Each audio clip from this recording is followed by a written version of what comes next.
Our chief economics correspondent Hugh Pym has the details.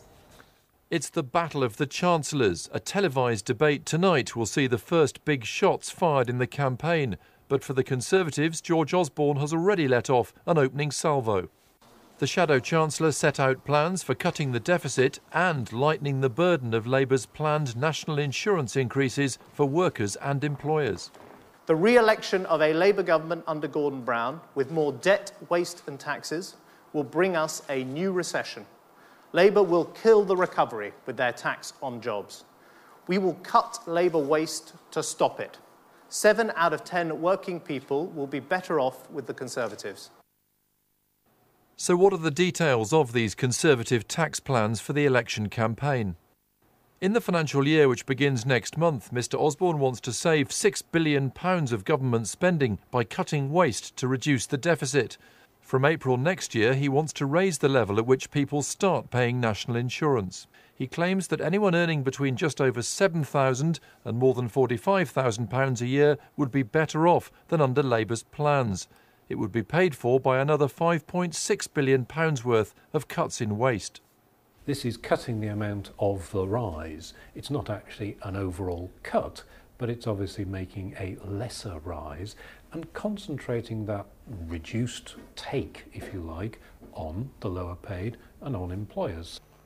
Cutting waste was a Tory theme before the last election as they promised to slim down Whitehall. This time, backed up by the government's former efficiency advisor, they say they can control recruitment and reduce procurement costs, but their opponents don't believe it. We're already committed to making sure that we get as much efficiency out of the system as possible. Last week, the Tories rubbished the £11 billion I put forward. Today, they say they're entirely credible. I think they're credible. What is incredible are the claims that George Osborne is now making. I think it's more fantasy economics from the Conservatives. They seem to have no real serious idea how they're going to pay for this, except from spending cuts. They've said they're going to use spending cuts to cut the deficit and haven't told us anything about any of the spending cuts they're going to bring forward. Voters will have to make their own judgment on whose sums add up. Certainly on the crucial issue of public finances, some important battle lines have been laid out today. Hugh Pym, BBC News. Let's cross to Westminster and our political correspondent Rita Chakrabarti. Rita, then their opponents are accusing the Tories of a lack of credibility. Are their plans credible? Well, they work in theory, but I think the Tories have two main problems with this. One is that any talk about efficiency savings is often greeted with a lot of scepticism. People tend to think, well, if it were that easy, surely it would have been done already. And the second problem for them is that talking about promoting a tax cut runs counter to their main message, which is that they would tackle the huge budget deficit earlier and faster than the government. So why talk about tax cuts when in fact your main message is about spending cuts and cutting the deficit? Now that contradiction has been fully exploited by the Tories' political opponents this morning, although it's worth pointing out that both Labour and the Liberal Democrats are themselves offering billions of pounds in efficiency savings.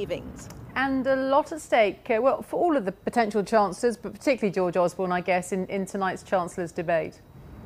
That's right. George Osborne has faced some criticism in some quarters for being supposedly not up to the job and for being too lightweight. And that's something that his opponents will be attempting to exploit in the Treasury spokesman's debate tonight. It has to be said, though, that Labour isn't dismissing George Osborne too lightly. They feel that he's good at political knockabout, but they think that they can expose him for lacking enough gravitas and not having enough economic expertise. At the same time, the Chancellor Alistair Darling himself faces many questions about exactly where Labour would cut spending in the years to come, and the Lib Dems' Vince Cable will face many questions on his own quite detailed plans. All of this is a curtain raiser to the main leaders' debates which will happen in the body of the election campaign, but with the economy at the centre of the election, there's a lot riding on these three men's performance tonight.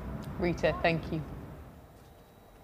The Russian authorities say 2 female suicide bombers were responsible for the explosions on Moscow's underground system this morning.